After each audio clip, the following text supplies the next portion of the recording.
डिसेंबर 2025ची घटना आहे. तुम्हाला आठवत असेल, पिंपरी चिंचवडमध्ये एका कोचिंग क्लासला आग लागली होती आणि त्याच्यामुळे कोचिंग क्लासेस असतील, कॉलेजेस, स्कूल्स, प्रायव्हेट, पब्लिक जे काही एज्युकेशनल इन्स्टिट्यूट्स ज्या असतील त्याच्या फायर सेफ्टीबद्दल एक मोठा प्रश्नचिन्ह निर्माण झालेला होता. आणि आता हाच प्रश्न ध्यानी घेता त्यावेळेस पिंपरी चिंचवड महानगरपालिकेचे जे ॲडिशनल कमिशनर जे होते विजयकुमार खोराटे यांनी आदेश दिला होता की सगळ्या एज्युकेशनल इन्स्टिट्यूट्सला एक फायर सेफ्टी कॉम्प्लायन्स सर्टिफिकेट असणं प्रचंड गरजेचं आहे. आणि जर ते फायर सेफ्टी कॉम्प्लायन्स सर्टिफिकेट जर नसेल तर त्या सदर इन्स्टिट्यूटवरती कारवाई देखील करण्यात येईल, दंडात्मक कारवाई करण्यात येईल. मग तरी देखील आपल्याला मिळालेल्या माहितीनुसार आणि डेटानुसार पिंपरी चिंचवड महानगरपालिकेच्या हद्दीत 550 ते 600 शाळा आहेत. त्याच्यापैकी फक्त 58 शाळांकडे आत्ता कॉम्प्लायन्स सर्टिफिकेट आहे. मग आता मला एक महत्त्वाचा आणि सगळ्यात गरजेचा प्रश्न पिंपरी चिंचवड महानगरपालिकेला विचारायचा आहे. आकडेवारी 550 ते 600ची आहे शाळांची, सगळ्या एज्युकेशन इन्स्टिट्यूट सगळे धरून म्हणजे, आणि तरी देखील 58च कॉम्प्लायन्स सर्टिफिकेट्स कसे काय?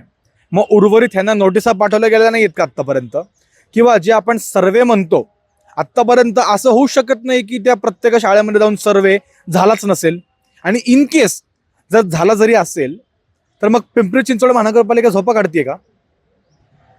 फायर सेफ्टी ऑडिट जे असतं किंवा जे ऑडिट करण्यासाठी सर्वे होणं गरजेचा असतो, तो सर्वे जर झाला असेल तर मग कॉम्प्लायन्स सर्टिफिकेट नसल्यामुळे त्यांना ठोठवलेला दंड कुठे गेला? किंवा दंड देखील ठोठवण्यात आलाय की नाही? आणि जर सर्वे झाला असेल आणि तरी देखील जर ह्या सगळ्या गोष्टी चालू असतील तर कुठे ना कुठेतरी पिंपरी चिंचवड महानगरपालिकेने आता सेल्फ रिअलायझेशनची गरज आहे की इथून पुढे नागरिकांच्या जीवाला, नागरिकांच्या म्हणण्यापेक्षा प्रामुख्याने इथे स्टुडंट्स, युथ्स, लहान मुलं यांच्या जीवाला खूप मोठा धोका या गोष्टीमुळं. उद्या दुर्दैवाने समजा कुठली घटना कुठल्या शाळेमध्ये घडली आणि तिकडे कॉम्प्लायन्स सर्टिफिकेट नसेल, कुठली सुविधा व्यवस्थित नसेल, फायर एक्सटिंग्विशर नसतील आणि फायर लागल्यानंतर किंवा आग लागल्यानंतर ज्या काही सुविधा लागतात त्या जर कुठे कमी पडत असतील तर ह्याची जबाबदारी कोण घेणार आहे? अजून एक प्रश्न पालकांना विचारायचा आहे. तुमची मुलं ज्या शाळेत जात आहेत, ज्या कॉलेजेसमध्ये जात आहेत, ज्या प्रायव्हेट किंवा पब्लिक एज्युकेशनल इन्स्टिट्यूट्समध्ये जात आहेत, तुम्ही आत्तापर्यंत असा प्रश्न त्या एज्युकेशन इन्स्टिट्यूट्सला केला आहे का की त्या पर्टिक्युलर इन्स्टिट्यूशनमध्ये फायर सेफ्टी कॉम्प्लायन्स सर्टिफिकेट बसवलं आहे का?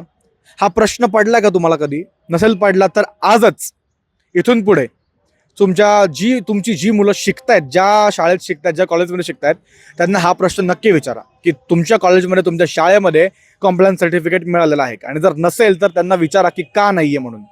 ह्या गोष्टींवरती ते आन्सरेबल आहेत. जर महानगरपालिकेने घालून दिलेले नियम जर ते पाळत नसतील, फायर सेफ्टी कॉम्प्लायन्स सर्टिफिकेट जर ते घेत नसतील तर ही कुठं ना कुठेतरी तुमच्या मुलांचा जीव देखील या गोष्टीमुळे धोक्यात असू शकतो. घाळपणा आहे, शुद्ध घाळपणा आहे हा. आणि हे फक्त पिंपरी चिंचवड महानगरपालिकेपुरतं मर्यादित नाही, तर पुण्याची देखील बऱ्याचशा ठिकाणामध्ये आपल्याला मिळालेल्या माहितीनुसार अशी विविध शाळा आहेत ज्याच्यामध्ये अजूनपर्यंत देखील व्यवस्थितपणे ऑडिट करण्यात आलेलं नाहीये. म्हणजे मुलांचा जीव इथे धोक्यामध्ये आहे आपल्याला स्पष्टपणे दिसून येते. मग आता जर सर्वे होत असतील, नसतील तर तरी नसतील सर्वे होत तरी पिंपरी चिंचवड महानगरपालिकेची चूक आहे, आणि सर्वे होत असतील तरी पण पिंपरी चिंचवड महानगरपालिकेची चूक कशी म्हणू शकतो आपण? कारण की जर सर्वे होत असतील तर मग अंमलबजावणी कुठे दिसत नाही आपल्याला, आणि अंमलबजावणी होत नाहीये म्हणजे कुठे ना कुठेतरी प्रशासनावरची पकड कमी पडतीये. आणि मग हे मधी कोण असा एजंट आहे का?